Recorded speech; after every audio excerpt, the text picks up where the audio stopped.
Welcome back to another episode of Know Your Legacy. I'm your host V, and today's guest is Giovanni Contardi. Giovanni is a visual artist and a Rubik's Cube world record holder. He's most well known on Instagram for his videos of creating portraits of people from around the world, where he uses over 700 Rubik's Cubes to create the artwork that he does. It's gone viral on Instagram, and that's how I found out about him, and many other people have found out about the unique art that he's created.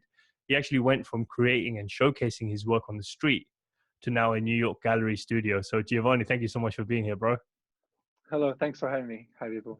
Most definitely. So I think we've been trying to do this for a few months now. So I'm glad we finally got a chance Yeah. to speak. So, but you're out in Italy, right, at the moment?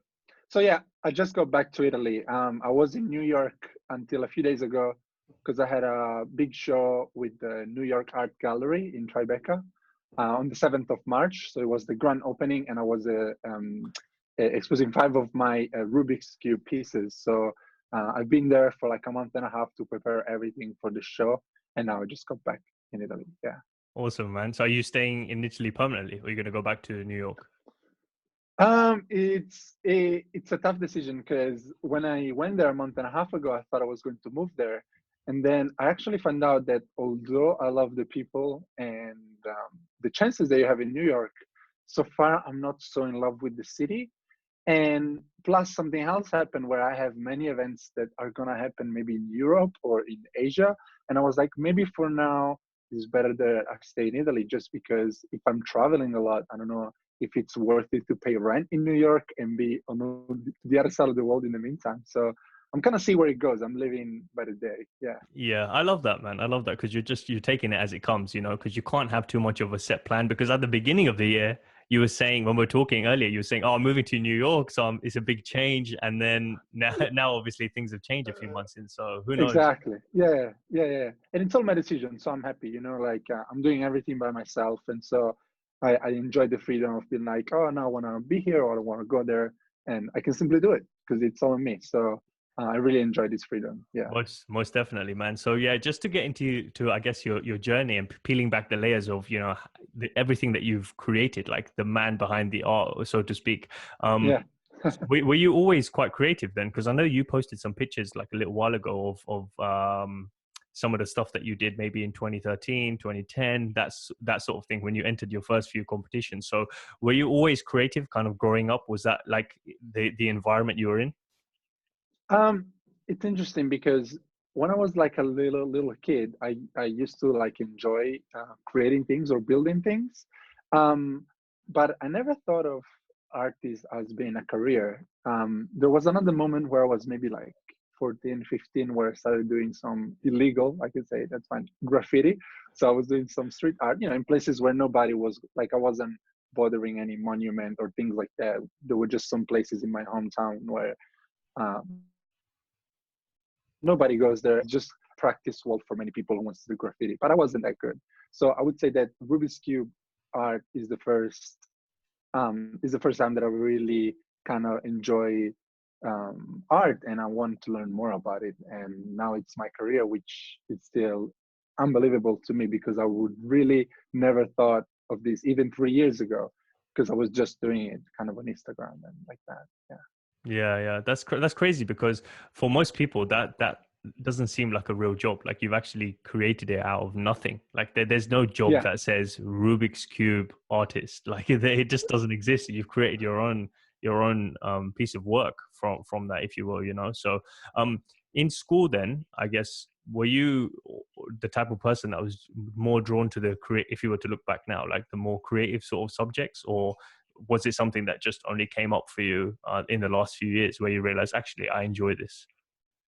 Yeah, well, let's say not so much in school. Like I used to read a lot of manga. Do you say manga? Like, so I appreciate the drawings, and there was a moment where I even bought some little like books where I could learn how to draw like mangas and stuff.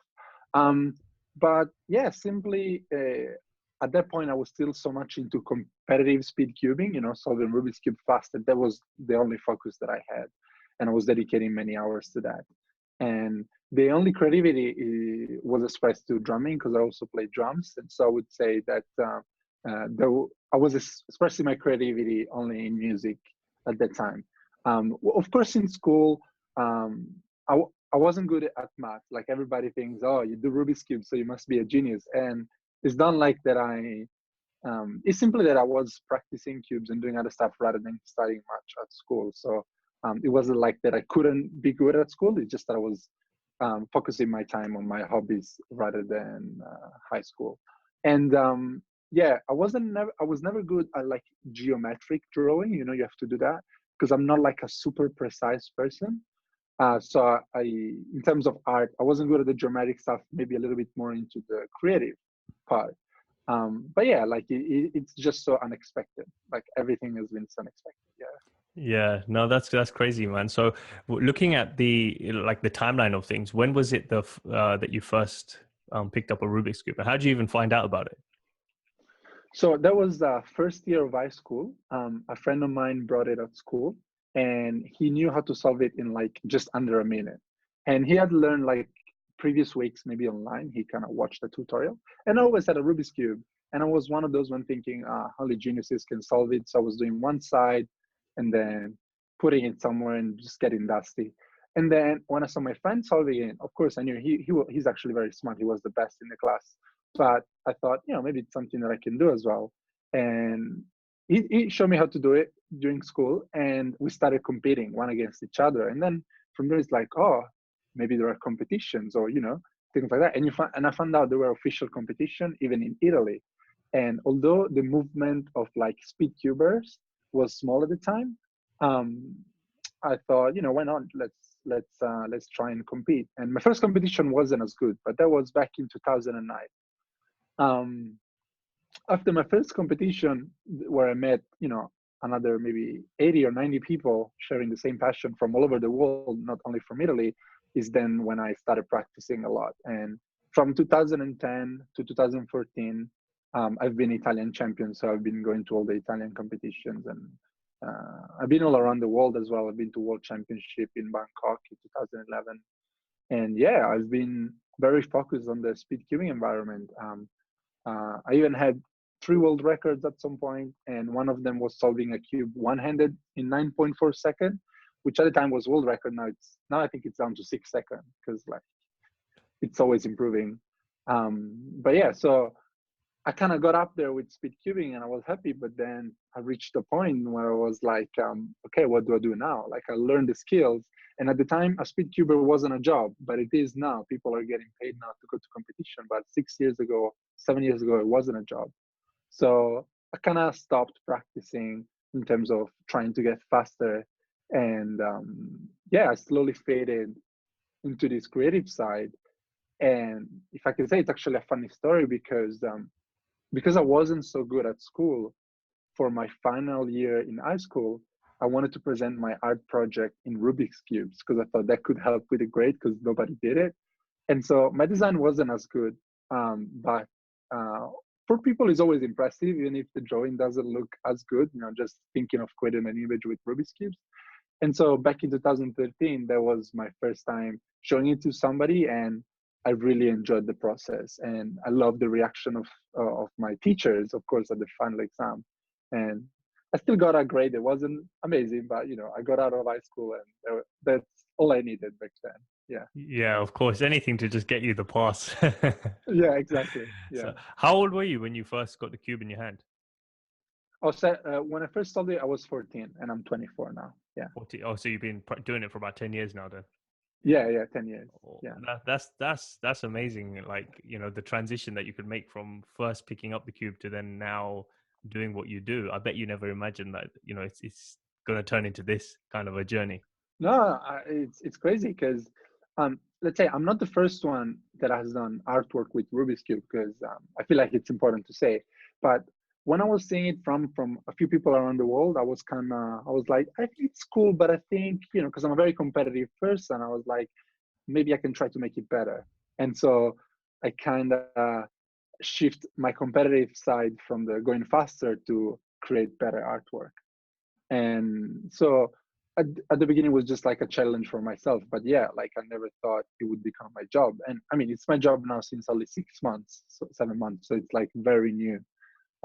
for me even now. But yeah, it was totally unexpected, and I'm happy because I spent so much time improving and learning about Rubik's cubes, and now I can really put all that effort into something that can sustain my life. So I'm very, very happy, and I'm fortunate. Yeah.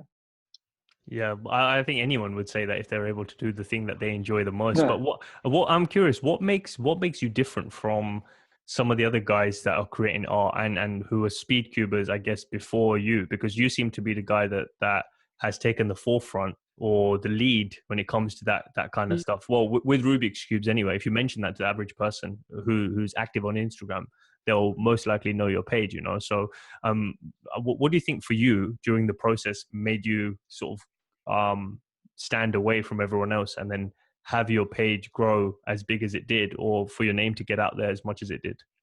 Yeah. I would say that mostly two things. The first one is that my designs are very different from other people that has done it. And the reason is that there is a program out there that can create an image automatically in Rubik's cubes if you just pop in a photo.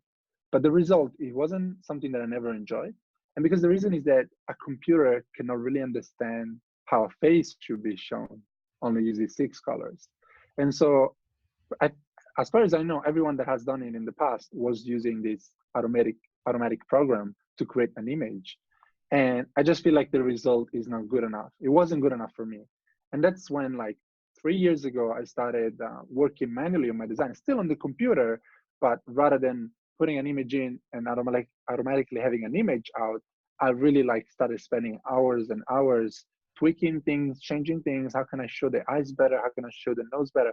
What do people look when they want to recognize a face? And so also because if I wouldn't feel like it's art if a computer does it all. Like I do want to feel like I'm part of the creation and I can show what I want to show or change what I want to change. Because otherwise I wouldn't enjoy it if it was just the Rubik's Cube side of it. But if I didn't have any part of me in the art side of it or the design, I wouldn't enjoy it. And so there were multiple reasons for me to do so. And I think this is probably the first reason why my artwork looks different and maybe it's more recognizable. And the second reason is that there was nobody on social media. I noticed that nobody on social media was pushing it. Like nobody was trying to get known by doing Rubik's Cube artwork. And yeah, so I felt like, okay, I see there is an opportunity here. But at first it was just like, I just want to see what people think. And I understood the best way to communicate it because I think that's very important because Rubik's Cube can be very scary for people to be like, oh no, that's just for nerds or for geniuses, you're out of this world. Whereas my goal was to show that anybody can solve a Rubik's Cube and it can be something cool. And so that was the main core that drove my Instagram page because anybody can solve a Rubik's Cube. It's just about having patience for a couple of hours. And I recently taught my girlfriend a month and a half ago, and she can now do it in less than 40 seconds. And yeah, you just need a little bit of patience and willing to learn. And I taught more than 100 people in my life. And every time someone wanted to learn, they did learn. It's all about, do you really want to learn? Because if you don't want to, it's not something you're going to learn in 5 minutes. You really have to be interested in learning it. So, yeah. Yeah, no, I was going to say because I'm glad you brought that up because I was going to ask you what do you think is the most important lesson art has taught you? Because it seems like for you, you found the thing that brings you not only joy but brings you to life. And when you find that piece of work that makes you come alive, you you'll learn it voluntarily. Like you'll put in the hours, you'll do the hard work, whatever it might be, to get to the level that you are now at, which is um, creating artwork that's Yeah. recognized by everyone. So what do you think the most important lesson is that art's taught you so far? It's a good question. I kind of never asked myself this. Wow. To be honest, it's a tough question because so far I feel like I haven't experimented as much on the art side because by just doing portraits for the moment, I was kind of limited to that. And I feel like there is more that I can express, which I'm actually going through right now that I haven't shown yet on my page. Because if I have to be fair with you, what I've been trying to do now is mostly like celebrity portraits. And the reason is that I want more people to know about Rubik's Cube. And then I know that if I'm able to do someone that people can recognize, I'll get more attention. And it's not just because I want attention, it's because, you know, if I want to show more people the Rubik's Cube, I need to find a way to reach more people. And that was the first thing that I thought, that if I'm able to create something that people can recognize, that's already acknowledging that I'm able to show that properly through Rubik's Cube. And of course, there is always room for improvement. But yeah, like I don't know. I feel not an expert at all on the art side of things. I am at Rubik's cubes, but so I feel like I don't know if I'm supposed to say something about the art part, because I feel like I just started this whole adventure, and I feel like I'm a beginner in the art world. And even the fact that now I'm in an art gallery, that was something crazy to me, because I always thought, okay, I'll just be a guy on Instagram making portrait with Rubik's Cube. And then I get an email from Gallery 104 in New York saying, hey, do you want to be on our show in 10 days? And I was in Melbourne at the time. And I was like, what, 10 days? And so I felt like I had to take this opportunity, even though I never knew I would ever be involved in the gallery world, because like that's a world that was completely far from me.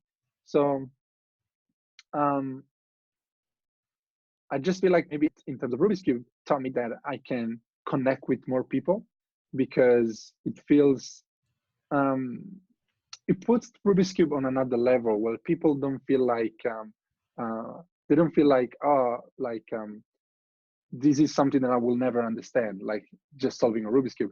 But it's like, oh, okay, that's cool. It's kind of pixel art. It is pixel art. And I recognize the color of the cube. And people now ask me, hey, can you do this person or this other person? So they want to see their idol made for Rubik's Cube. So I feel like for now, art was able um, to connect me with my followers or people that like my work much more than when I did by just solving Rubik's cubes. So I think that would be the first thing. Yeah, I love that. No, it's good, man, because it just gives people a way to not only recognize you, but to feel more connected to you, because you're creating something that they can recognize and making it more Yeah, pleasing to the eye. Because like Rubik's cube just by itself is just like a standard thing, but you've obviously combined all the colors to make it more appealing, you know, for people to enjoy yeah, looking at. So, you mentioned you were actually in Melbourne. So, can you talk a yeah, little bit about how you ended up there? Because I know you said you started off in Italy, and then during the course of your journey so far, you only started professionally, like what, not professionally, but full time, I guess, 6 months ago. yeah, So what were you yeah. doing during that time? Because I know it involves coffee. Yes, yes, it does. Yeah. So after my last year of high school, I kind of took a year off and I was in Italy, but there was nothing a university that got my attention. Like I was like, all my friends are studying at uni and I should do it, but there's nothing that really got my attention. And I'm one of those people that if something doesn't really interest me, or like if I'm not really involved, it will be very hard for me to put the hard work to get it done. Like I'm also like a procrastinator, and when it comes to do something that I don't like, I'm working on that because I'm pretty bad at it. Um, and so my ex-girlfriend at the time, she decided to do this experience in Australia, in Melbourne, because she does scuba diving. And so, you know, Australia has, you know, the ocean and everything. There's a lot of sea life that you can see. And so I then went to see her and in Melbourne, and I loved the city because um, people in Melbourne are so open and like, you know, you enter a shop, let's say a clothing, I know it's a very random example, but you enter in a clothing shop and you don't buy anything.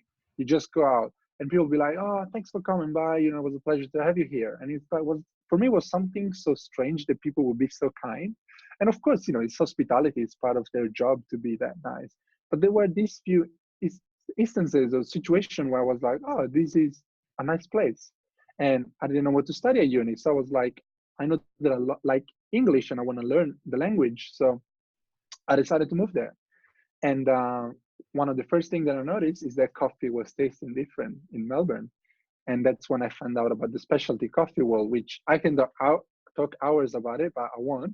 But pretty much, let's say that there is a lot of attention in regards to coffee making in Australia. And I became, after a few years, a coffee roaster, which is the job that I was doing till 7 months ago. And I still love it. It's pretty much when I don't know if you're familiar with the coffee beans being green before they get roasted. And then, you do the roasting process, they become brown. And in Melbourne, it's seen like wine. So you can have coffees that are even, I don't know, up to $150 for a cup. And this is just because of the way they are grown and the attention to detail, which is, same as a bottle of wine becoming old and selling for thousands and thousands of dollars. So yeah, even then it was something interesting because in Italy, I wasn't drinking much coffee and everybody was like, what, you're from Italy and you're going to Melbourne to learn about coffee? But yeah, Melbourne has a lot of knowledge. And I'm happy that I've learned that how to roast coffee because maybe it's something that I'm going to get back to one day just because I still love it. And you're able to make it for yourself in the best way possible. You don't have to rely on the instant Exactly. stuff. Exactly. No, Well, no, not the instant stuff. just out of Yeah. interest, because I enjoy drinking coffee as well, and I mean, Okay. my brother's crazy about it here. He's always buying different brands, and I think this Arubica is one, and then you've got the Arabica. Yeah, yeah, yeah. Arabica, yeah, and then you've got there's different types. But anyway, what would you say is the biggest difference that you saw between Italy and Melbourne? Because when you said that, I was surprised as well, because I was thinking Italy, like, isn't there a lot of coffee shops there? Like, isn't that supposed to be the place? Yeah, yeah. Um, I'll try and make it the quickest possible. So everything changes in the way you roast coffee. And I normally do an example with meat, where if you want a really nice steak, for example, you will not cook it well done, but you'll cook it maybe, let's say, medium rare, because you want to enjoy the real flavor of the meat. Because if you cook it too much, it just tastes like cooked. And same goes with coffee. So the Italian tradition is to have a coffee that is roasted quite dark, and that doesn't show the quality of the coffee bean, but just the flavor of the roasting process.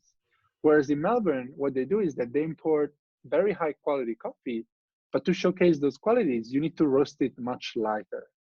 And the result in that is that it's a bit sweeter. There is a bit of acidity, which is considered a good thing in coffee.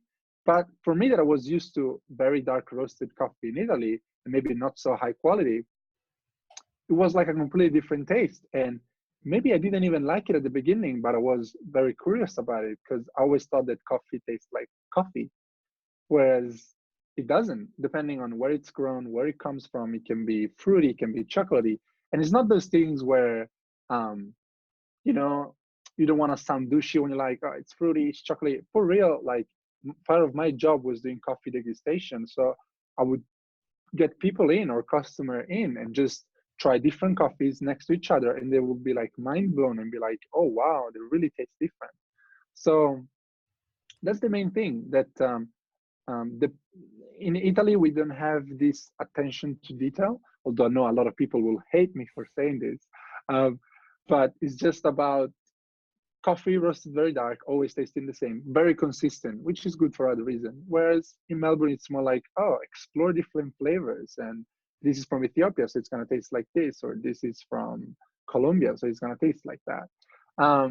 So yeah, for curious people, I think being in Melbourne, you can explore different flavors.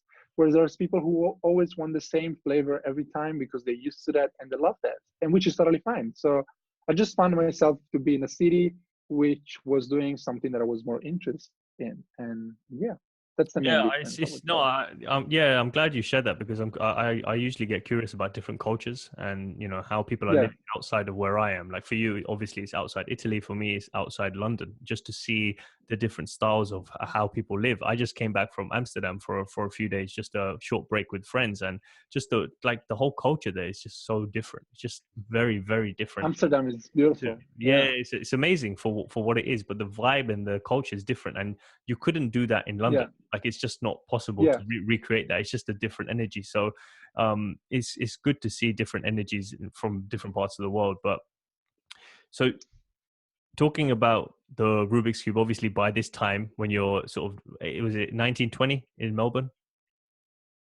by that time? When I moved there, Yeah. I was 20. Yeah, Oh, 20. Okay, fine. Yeah. So, yeah. and then you were doing, were you still making the Instagram art at that time, or is that something that you started afterwards? When did that come into play? So, so I think I got my Instagram account at the end of 2015. So I didn't have Instagram before that. But pretty much what I did, one of the first time that I was getting like a consistent pay, because at the beginning I was like, oh, I need to find a job. I moved to another continent. I need to sustain myself. And once I got to the point where I could, sustain myself, I was like, okay, now I'm gonna randomly, I still don't know the reason, I bought hundreds of Rubik's Cubes off the internet. And the idea at the beginning was to do this thing called busking, which is street performing. So in Melbourne, you can get a permit through the city council, and you are allowed to, it's called busk. So perform in the street. You can be singing, you can be drawing on the floor, and you can do anything. For me, a good way to make a little bit of extra cash, and because people will give you coins or whatever they have on them, and to do conversation. And because my goal was already at the time, showing Rubik's cubes and showing people how they can be cool. And so I wanted to challenge myself, because it's not easy as it seems to go in the street and street perform, because you also feel like I'm kind of a shy person. And so it was, there were a few times where I remember where I got my cubes ready, I was out of the door, and then I would get this anxiety. I was like, no, I'm not going to do it today. Because there was always this kind of tension when you knew you were in the street and people was judging you, or it's normal, but it took me a couple of times to gain the confidence to do it. And I wanted to challenge myself, as I said. So that was the first thing. um, and the reaction from people was most of the time amazing. And of course, while I was there, they would ask me to solve Rubik's Cube, which is something that I've always done, so it was pretty easy for me to entertain that way. And yeah, there were a lot of people taking photos. And I remember, I think at the time, maybe I had maybe 80 followers on Instagram. And the other day I was scrolling back and I still found the photo that someone took of me while I was street performing, saying, hey, you guys should follow this guy, it's super cool. And to think that that was like maybe 3 years ago, if not more. And yeah, it's crazy to think that. And but yeah, at the time I was just doing it on the street, and probably I wasn't even uploading on Instagram. But then of course I understood I would always make a limited amount of people in the street. So I needed something that would show it to the world. And that's when I started uploading on Instagram. Um, so yeah, that's kind of how I got there. But the reality is that because it was still like a hobby, sometimes I would do maybe 2 or 3 portraits, upload them, and then do nothing for like 4 months, and then pick them up again, because I didn't have a goal. And I feel like it's important to have a goal, because if you don't have a goal, you don't know which direction you're going, and so it's even hard to maintain it. Um, and then as a goal, I put myself, I want to challenge myself to be more consistent with my work and try to get more people to know about it. And so once I set that goal, although I was loving my job and I wasn't trying to get out of it, I just I want to see, let's see how far I can push this, because maybe some people one day will be interested in buying a piece or something. And of course, I'm lucky, because doing celebrity portraits can be very helpful in gaining followers, because if that person reposts it, then you'll get a lot of exposure. And so that's kind of how I got to the point of getting a little bit more known. Um, of course, at the beginning was like smaller creators that I enjoyed. I wasn't even trying to do really famous people, because I know they wouldn't care about what I do. So I was just trying to do people that were part of my life. Maybe it could be a singer that I really like in the moment, or I don't know, I went to the Foo Fighters concert in Melbourne and I really enjoyed it. I felt many emotion. I was like, I'm gonna do a Dave Grohl portrait, or you know, creators or YouTubers or musicians that were influencing me. And I was like, okay, they make me feel some kind of emotion somehow, and I want to give that back by doing a portrait of them. Because it can be easy to be drawn to the, okay, I want to do it and just become more famous. And so whatever is the next thing, you just do it because people is gonna talk about it. But that's not how I do it. Just because it has to make sense to me. Like it has to be like, I want to look back to my portraits one day and be like, oh yeah, that was the time I was listening to that group a lot, or that was the time where I watched that movie and that actor, I really liked him, and that's why I did that portrait. So that's very important for me, that it makes sense with me. With the time in your life at that moment. Exactly. Yeah, that Yeah. makes sense. Yeah.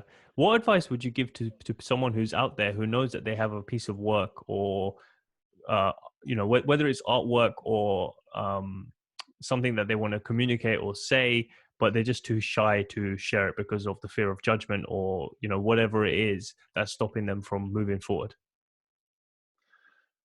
Oh well, it's a tough one because I was in the same spot. And well, the first thing is, if it's something that you really love and that it comes truly from you and not from other people, and if it's not hurting anybody, I don't see why you shouldn't do it. Because the reason is that people is gonna judge you no matter what. Rather, either you do it or you don't do it, people is gonna judge you for every decision that you do. So you either be judged for what you love. An easy thing when you say it, but it's so hard to um, make it real, make it happen. And so one of the things I would say is to pay more attention to is how you communicate things. And it's not about the language, because for example, I talk in English and I don't speak perfect English. Um, it's just about to see what you do from another perspective. For example, for me was back in the day, I was doing a lot of time lapses with the Rubik's Cube.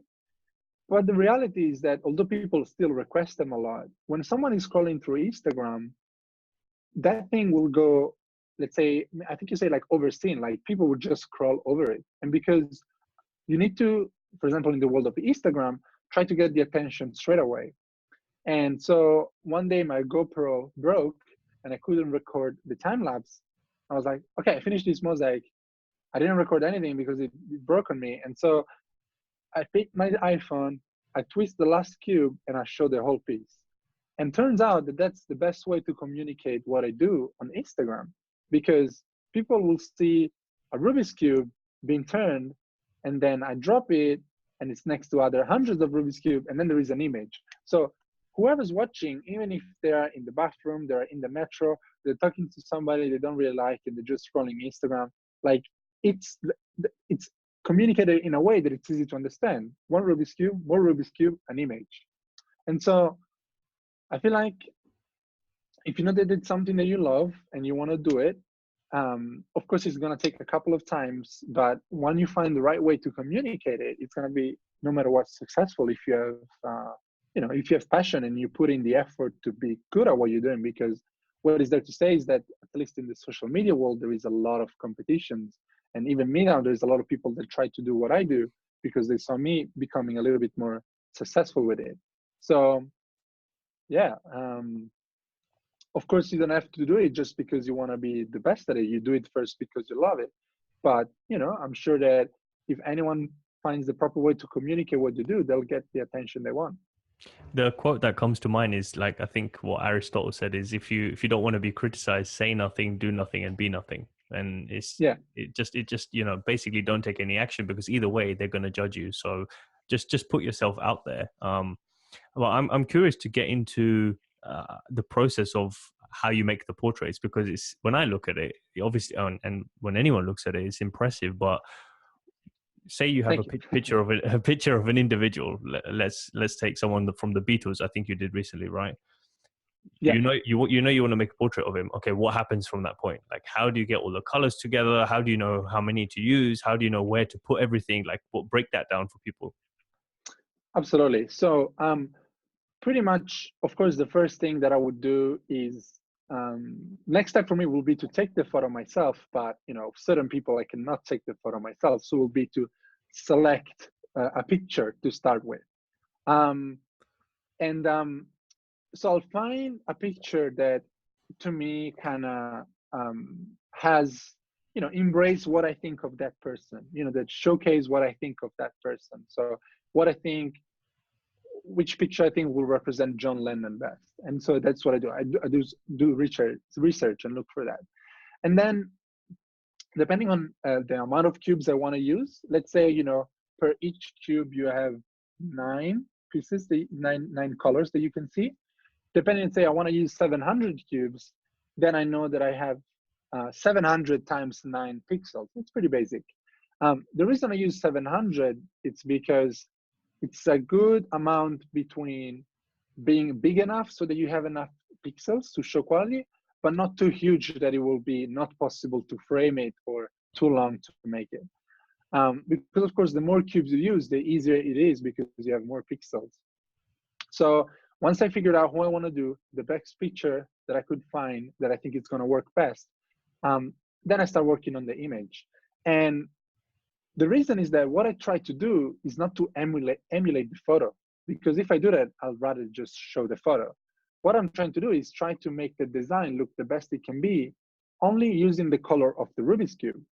And what I mean by that is that while we were talking before about the computer programs, what a computer does is it tries to emulate the photo.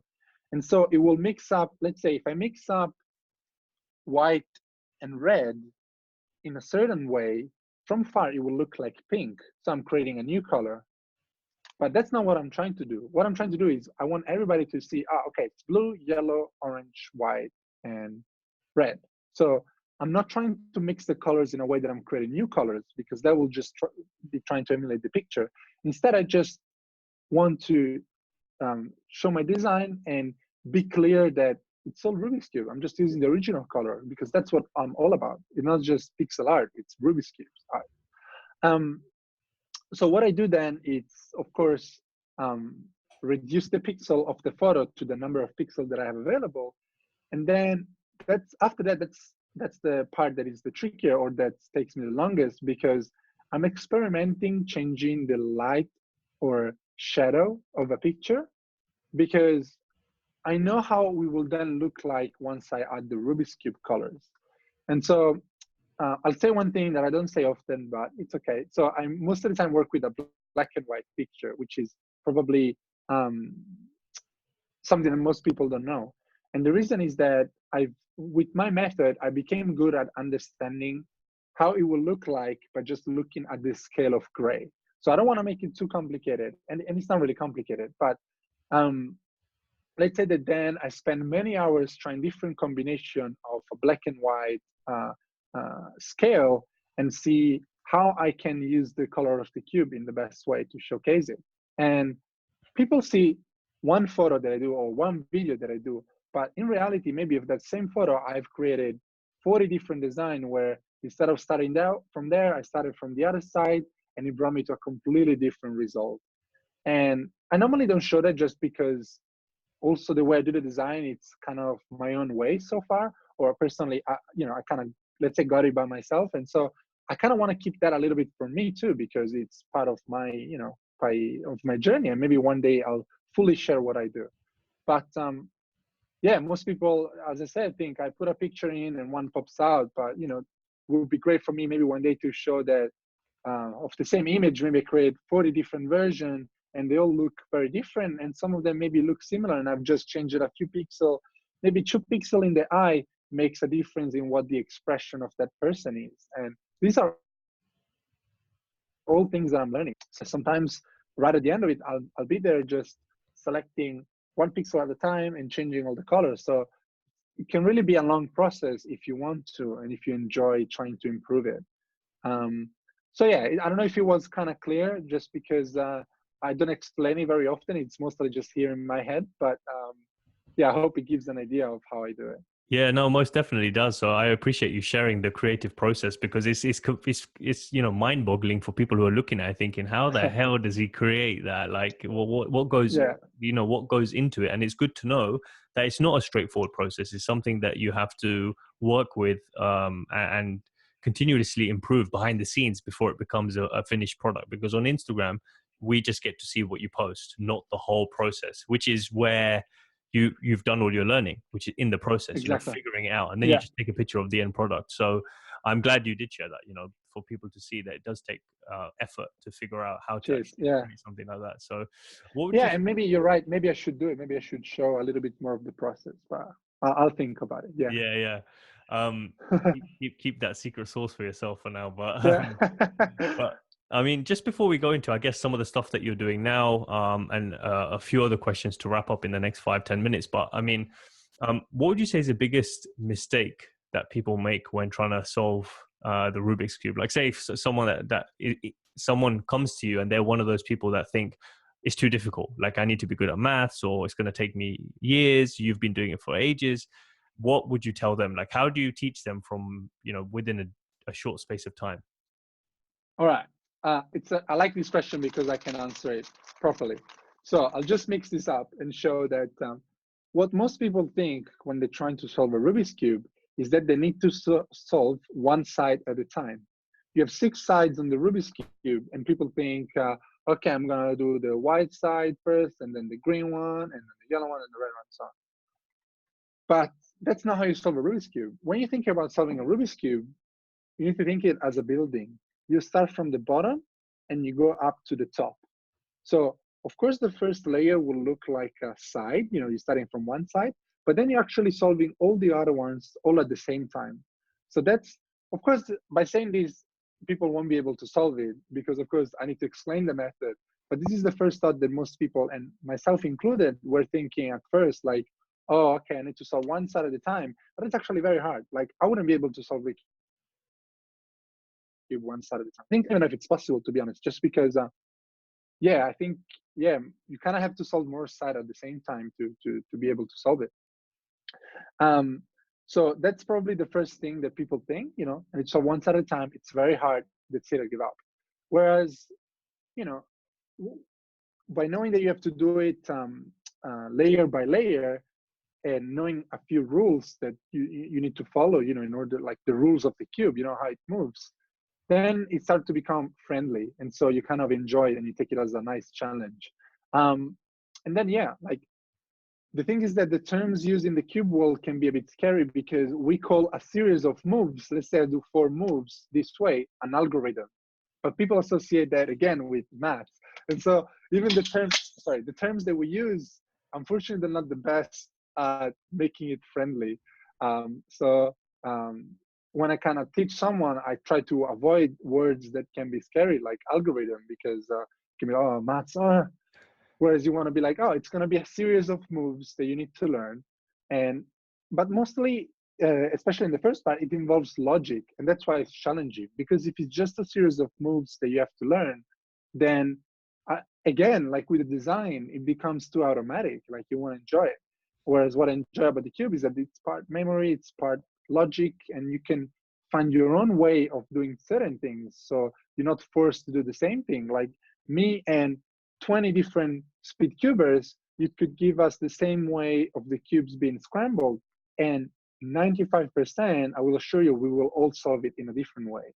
And because there are different methods, because there are different things we see first when we solve it. So um, I would just recommend people to take it as a friendly challenge rather than something to be scared of. And by knowing these few things, where that there is a method behind it, that you need to do it bottom to the top rather than side by side. Like, to be honest, I'm still yet to find someone that I started teaching that didn't want to finish it. I have never found it. So my experience is very good from that point of view. So yeah. Have you? So I saw one of the pictures that you shared. Actually, you're blindfolded. So can you solve Yes. it? Can you solve it without looking at it? Is that possible? Like, can you Yes, use the that is possible. same series of moves every time? So it's a different method because when you're solving it blindfolded, you only solving one piece of the cube at a time. And the reason for it is because you need to memorize the cube first. And if you do too many moves, it will be hard to keep track of it. So there's this different method that has been invented just for solving it blindfolded, which is different from the method you use when you look at it. Um, um, and yeah, it was a interesting journey because I had to learn a method on how to memorize it. And it's funny because I'll just quickly explain this because I think it's interesting. Pretty much in the way that I memorize it, I assign a letter to each piece of the cube. And for each letter, there is like an environment or a venue, there is a person, there is an action, and there is an object. And by knowing where each piece needs to go, you're actually creating a story in your head. And the more fun and entertaining is the story, the easier you will remember. So it's funny because when I'm solving a Rubik's Cube blindfolded, the last thing that I'm thinking about is the Rubik's Cube. I'm thinking about the story that I built to remember where pieces needs to go. I know it sounds crazy, but it's actually a fun process. And yeah, the best in the world that can solve a Rubik's Cube blindfolded in 20 seconds or less.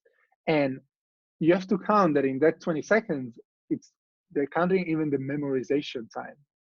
So when you do a competition, you start the timer when you start the memo.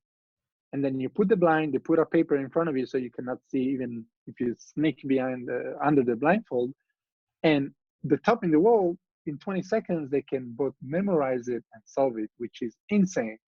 I think the best that I got was 1 minute and 30 seconds, where I probably memorized it for like 40 seconds and solve it in another 50. But yeah, I haven't been practicing it in a while.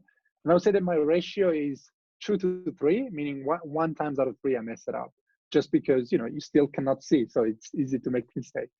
Yeah, that's fascinating though that you tell yourself a story, because you have to find a way to just memorize it, and Yeah, yeah, I guess it becomes easier to do it that way because our brains do work in stories. We tend to remember stories a lot more than we remember like exactly. algorithms.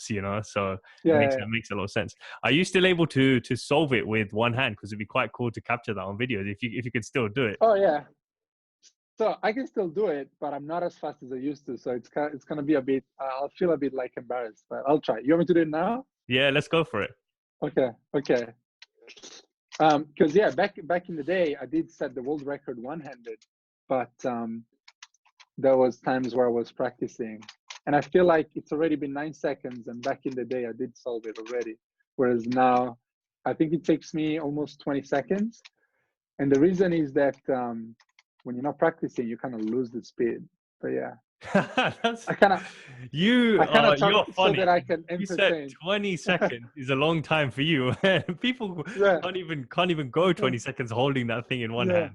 But no, yeah. that's insane. I'm glad you shared that because it's going to be inspiring for someone who has seen your artwork, has seen what you do, your journey so far, and to see you do it live like that, it's just yeah. It just goes to show how much you love it Thank to you.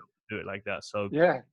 um so yeah, real quick before we get into the final few questions, we were saying before actually, you've now officially become Rubik's Cube ambassador. How did that happen, and what does that mean? Oh, that's great news. That was a great news for me because pretty much one of the things that I was scared is that of course I do my artwork with Rubik's cubes, and from a copyright point of view, I was a bit scared. Like I didn't know if the major brand, Rubik's brand, did like what I was doing because of course I am making money out of their product, and so from a copyright and logistic point of view, I was a bit scared. Um, but yeah, it turns out that they're very happy with what I'm doing because I'm doing so much publicity to the cube. And I'm sure after people like The Rock reshared my post and maybe got 27 million views, I'm sure that some people the day after went and bought a Rubik's Cube. So it helps them and it helps me, and we're both happy. So they contacted me and they invited me to London at their headquarters. So I met with the CEO of Rubik's, and we kind of exchange our thoughts, our ideas, and we find that we share the same goal, which is getting more people to solve Rubik's Cube and be passionate about this, let's say, toy.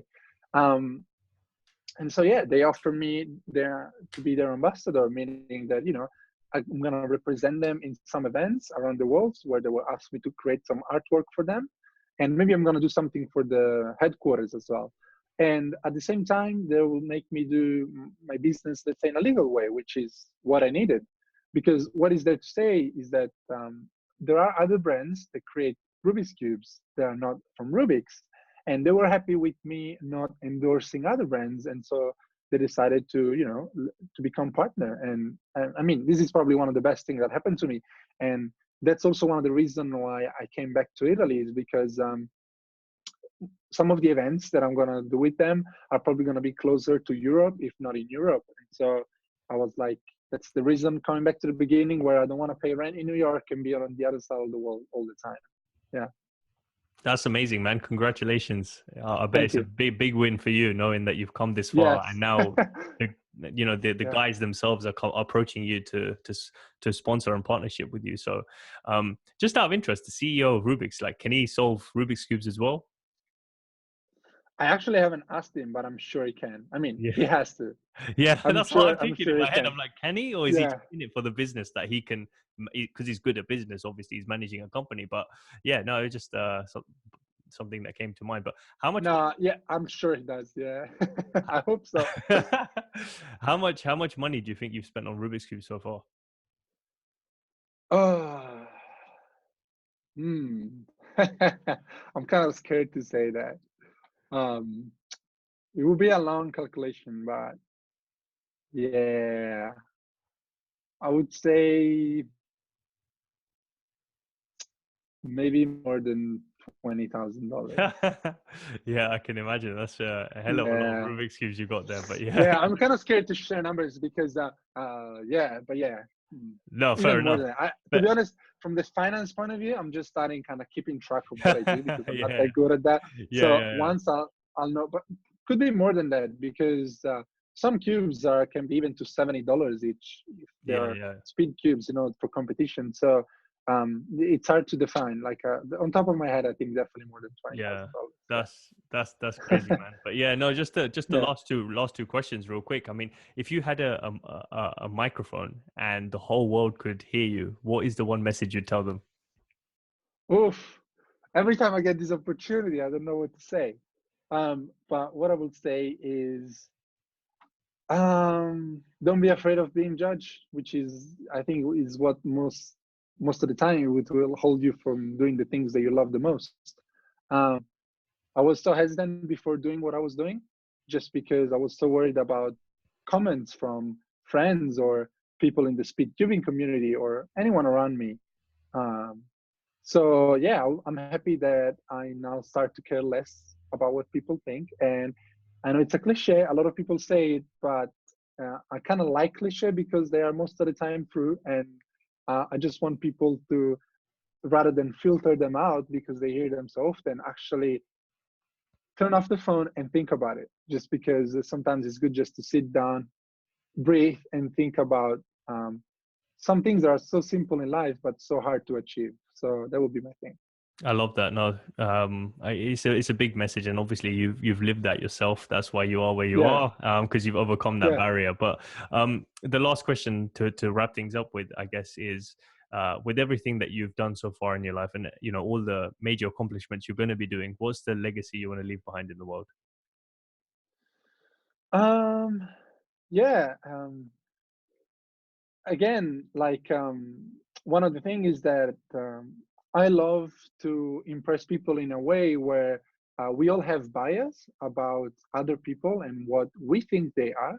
And I think with Rubik's Cube and art and what I'm doing, I'm showing people that there's always more from everyone you meet in your life. Like, just be open to that. And for me, is the Rubik's Cube that people think you're a nerd or this, and then you're actually maybe a person that has a completely normal life and a girlfriend and just has an artistic and logic side of life.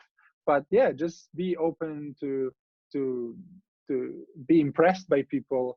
And for yourself, I would say push yourself in situation that makes you uncomfortable, because as I said, when I had to go in the streets, I would be ready to get out and I would start sweating and I'd be like, I don't want to be in this uncomfortable situation. But yeah, just put yourself out there in an uncomfortable situation and be ready to impress or be impressed by people. I love that, bro. Thank you so much for sharing that. What's the No best worries. place? What's the Thank best you. place for people to find your work if they want to see more about what you do and what you're going to be doing? Okay, it's very easy because I only have Instagram for now. I'm thinking about doing a YouTube, but for now it's just Instagram, which is the name is a bit complicated, but it's at JVENB. Or you can look my name, Giovanni Contardi, and you know my Instagram name will pop by. I'm lucky because I'm verified, and so people can find me easier, and I'm happy with that. But yeah, if anyone wants Yeah. to follow me, I just put in my stuff there for now. So that's the only way to reach me. Awesome. Thank you so much for taking the time to share, bro. And I look forward No, to it's my pleasure. to catching up next time. We Yeah, we did it finally. Yeah, thank you.